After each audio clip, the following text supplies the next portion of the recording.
Hello everyone, this is Lynn, the Maritime Mystic, and today's reading is to answer the question for you and to give you some guidance in the area of your soul's calling. What is your soul's calling? So I'll allow you some time here to choose from pile number 1 with the carnelian, pile number 2 with the orgonite, pile number 3 with the tiger's eye, and pile number 4 with shungite. So go ahead and take whatever time that you need. You can pause the video if you like. If you need more time to decide which of these piles you are the most drawn to for your message. So let's get started. Pile number 1. Let's have a look and see what the messages are here. So first of all, we have the birth card in reverse.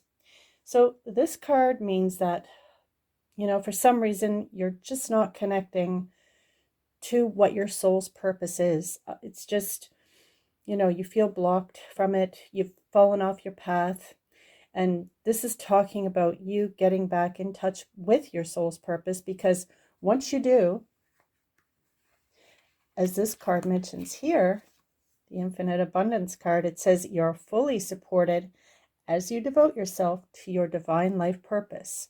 And that is followed by the Success card, which means congratulations, you did it. So it means that you are going to find out what your soul's purpose is. And once you do tap into it, it's going to bring you abundance in so many other different ways, all across all aspects of your life. And to wrap that one up for pile number 1, we've actually got the Whale card in the Animal Power deck, and it talks about soul's path specifically. It says honor your soul's path. So you're being really called to honor what your soul's path is. So whatever, creative endeavors that you might have been putting on hold or whatever that is, it's about you finally getting back in touch with who you are. And when we look at this card, it's the children picture on it in reverse. And what this means is that the answer that you're looking for can probably be found in you looking into your past. So, when we come into the world, we often have an idea of what it is that we're meant to do. And, through life and just the way things go over the course of your life, it's easy to fall away from the things that we once came in knowing that we were here to do. So if you look at the things that you wanted to do when you were a child, when you told people, things that you wanted to do when you grow up, or, you just had a knowing inside, and, maybe other people talked you out of it. They might have said, oh, that's not a good career path. You're not going to make any money at that. You should do this or that. And so you veered off of what naturally, that you felt like that you were drawn to do. And you just followed what other people thought you should do instead of what your soul knew when you came here. So it's going back and looking at your childhood, looking at what your original passions might have been, going back to that, and that's going to help to give you a clue on what your soul's path is meant to be and how you can fulfill your life and bring yourself that infinite abundance that the universe has to provide. So that is pile number 1. And now pile number 2. So pile number 2, let's see what we got here. So pile number 2, we'll start with the King of Scrolls. Now, the King of Scrolls, this is somebody who is, very, very intelligent, very organized. Now, the scrolls can mean a lot of different things. It can mean, somebody who's interested in writing or teaching or publishing or that sort of thing. But it can also, this card reminds me in the image of, somebody who could also be like a contractor or an engineer or a landscaper or something like that. So any of these things that relate to this card could relate to you, pile number 2. So this is about somebody also who, has some new interests to pursue. So this for you might be something that's new, that, all of a sudden that you find this other thing that you can do that you're interested in, and it's like, wow, all of a sudden it's like, you found what you're looking for. And you're concerned about, this is the support card. It's saying that your life purpose fully supports you. So you might be concerned about doing what this new thing is, and can I do it? Is it going to impact my life negatively? But it says that, once you get into that purpose, that it is going to fully support you in every way. Now, this is about opening your heart to love. And this is about, creating things from the heart. So it's really about getting in touch with what's in your heart, your true passion, and knowing that that is where you need to go. And it talks about when you do that, it also helps to create your own greater life force energy. So as you pour your heart into your passion, it creates more energy in your life all around. And then this one here, the bear card, is about boundaries in this deck. And it talks about, standing your ground. So as you go to make some changes and move towards what you feel is your divine life purpose, you may get some kickback from people around you, and they may, discourage you. But this card encourages you to stand your ground, create those warm and loving boundaries, right, coming from your heart, and just, move forward in a gentle and loving way, and know that, the universe does support you, and other people will support you once they understand that this is really and truly what you feel that will complete you and get you in touch with your purpose and your passion. Once you do that, they'll see the change in you, they'll see how it's benefiting you, and ultimately them as well, because you'll have happier relationships if you're happier within yourself and in your own heart. So, and now we go on to pile number 3.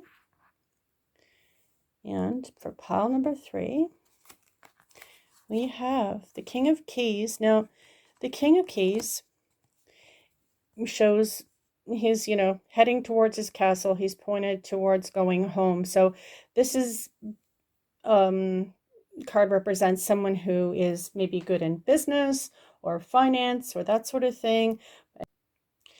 And particularly they have a lot of skill and a lot of natural ability in the area of management. So any type of management. So this person would be really good with, self-employment as well. So that is this card here. And, when we look that he's going towards home, and we're thinking about, is this somebody who's away a lot? Because this also represents somebody who's kind of, all work and no play. So this is the person coming home finally, and maybe, changing their life up so that they can be at home more and not be so focused on work outside of the home, and maybe do something from inside the home and, management and business on their own. And the sensitivity card, it talks about, really looking at the changes that you need to make. Are you in a negative environment, and that you're becoming more sensitive to these things, and that it's really not good for you to stay in negative environments. So adjust whatever the situation is accordingly. And this one here specifically talks about sharing your art with the world. It talks about, that it's time to allow others to enjoy your creative work. So it means whatever your type of art is, whether it's painting or drawing or culinary or whatever you consider art, it could be writing, whatever artistic, creative talent and passion that you have, it's telling you definitely to go for it. And this is the koala card. And it talks about, speaking less and listen more, and it talks about empathy. So it's talking about really going inside, really listening to yourself, really getting in touch with yourself and less with the outside world, because you're becoming more sensitive. You're very sensitive to what's going on, and the anything negative around you. And it talks about empathy, which can also fall under that category as well. So just make sure to, not take anything on that's not your own. And that's going to help you to really tap into what it is that you need to do for yourself. So that would be pile number 3. And now let's go to pile number 4. So pile number 4. Okay, wolf. Okay, the first card we have is the add some card, and this card is in reverse. So when this card is in reverse, it literally means that you feel like you've lost connection, to your purpose and your higher self. And, it just feels like you've completely lost sight of it. And, you know, it might be just that you felt emotional or stressed or busy, but this is talking about making sure, you just bring yourself back into the present moment and say, remind yourself that you're here for a reason. And no matter why you feel disconnected, this is when you need your life helpers and your spirit guides the most. And, they're still there. They haven't left you behind. And it talks about, opening the door and renewing your commitment with them and getting back in touch with your life's purpose. And, that's when you're going to find a little bit each day. You're not going to do it all at once, but step by step, little by little, you'll find your way back. And then we've got this card here. This is the music card, and that's really about how music is helping you with your divine life purpose. It's your connection to music. It talks about it being healing for others. So if you're interested in music, then this is responding directly to that. If you're not a musician or you don't work with maybe sound healing or something like that, then it would be about, just listening to music to help you get into the right frequency, to lift your spirits and that sort of thing. So that, is going to help you connect to what your soul's purpose is. If the music itself isn't your life purpose, then it's about using music to help you connect. So that could be, like I said, through sound healing, through frequencies. Always be aware of frequencies and which ones are beneficial to you. And then we have this card here, which is also a really specific message, pile number 4. It's coming through loud and clear. It talks about paying attention to your dreams. And it's telling you that you are receiving messages while you're asleep. Even if you don't remember them, they are coming through. So really pay attention to your dreams, because those visions or dreams are giving you messages about your life purpose and what it is that you're meant to do. And you can trust that because it's coming from you and from your own higher self and not from an outside influence. And now we also have the wolf card. And if you're concerned about, going into the dream world or taking a step towards your soul's path, just know that the wolf, the guardian, the teacher, is here with you. It says you are safe and protected at all times. So whatever it is that your concern is, don't worry about it. And move into this next phase of your life without fear and knowing that this guardian is with you. So those aren't long messages. They're short messages. They're short, sweet, and to the point. So I do hope that those messages help you. I do hope they offer you some guidance, and I wish you many blessings, and I do hope that you have a wonderful day. Bye for now.